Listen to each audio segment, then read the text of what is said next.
Okay guys, this video is important because if you feel like your skin is suddenly thinner, more fragile, bruises easier, tears easier, or looks almost see-through in certain areas, it might not be aging the way you think it is. A lot of people blame wrinkles, birthdays, or genetics, but skin thinning is often iatrogenic, meaning caused by things we're using or exposing ourselves to, not just time.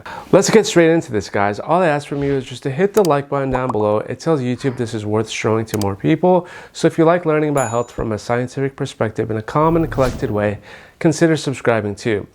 And here's the wild part. You can look young and still have thin skin. Aging and skin thinning are related, but they're not the same thing. Today I'm going to explain what actually causes skin thinning at a biological level, the biggest offenders I personally avoid, and what you could do to protect and rebuild skin thickness using real science. So first, what does skin thinning actually mean?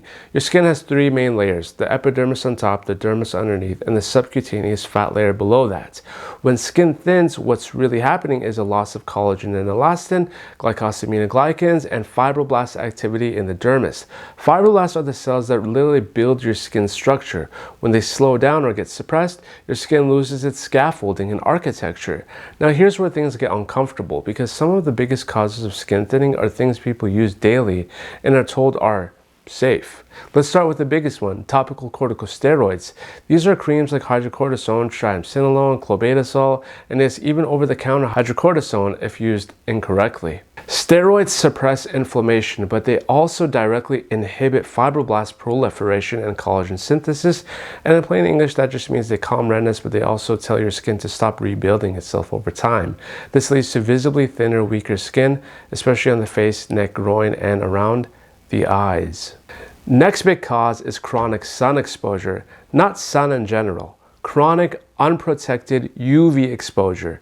UV radiation increases matrix metalloproteinases, enzymes that actively break down collagen and elastin. So while aging is slow and gradual, UV damage is aggressive.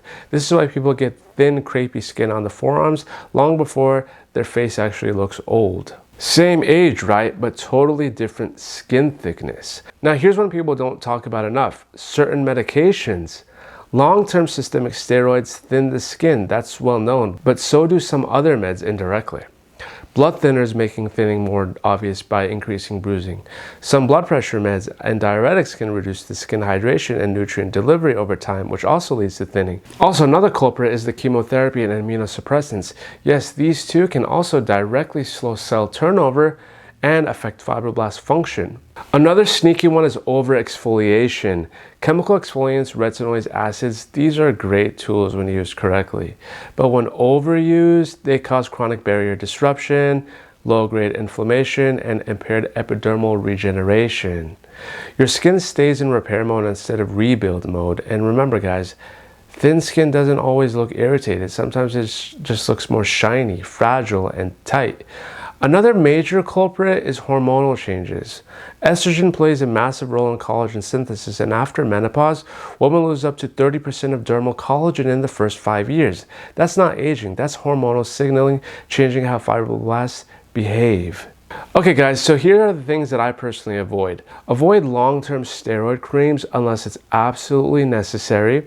Avoid aggressive skincare routines that prioritize fast results over barrier integrity. Avoid unprotected sun exposure, especially on thin skinned areas like hands, chest, and neck.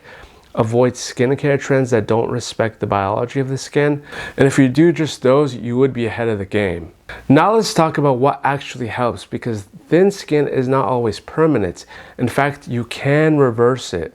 The goal is to stimulate fibroblasts, protect the collagen, and rebuild dermal density. And to do that, you're gonna have to use your retinoids correctly. If it's done right, it can increase collagen production over time. Vitamin C is another one. It supports collagen cross-linking.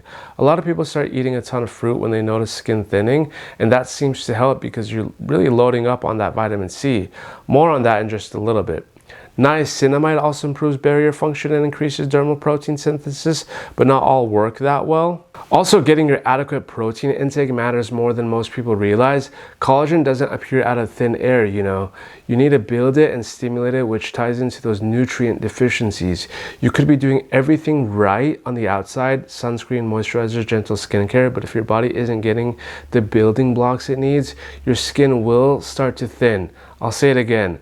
Protein is a non-negotiable. Collagen, the structural protein that keeps your skin plump and resilient, is made from amino acids, and if your diet is low in protein, your body simply doesn't have enough raw material to repair the dermal layers. That's why you might see thinner, more fragile skin even if you're young. Vitamin C is really the superstar here, guys. It's not just for immunity, it's an essential cofactor for collagen synthesis. Without enough vitamin C, collagen fibers don't form properly.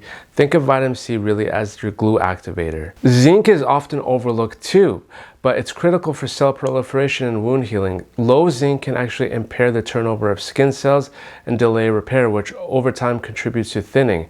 Now here's where you can really support your skin from the inside out, guys.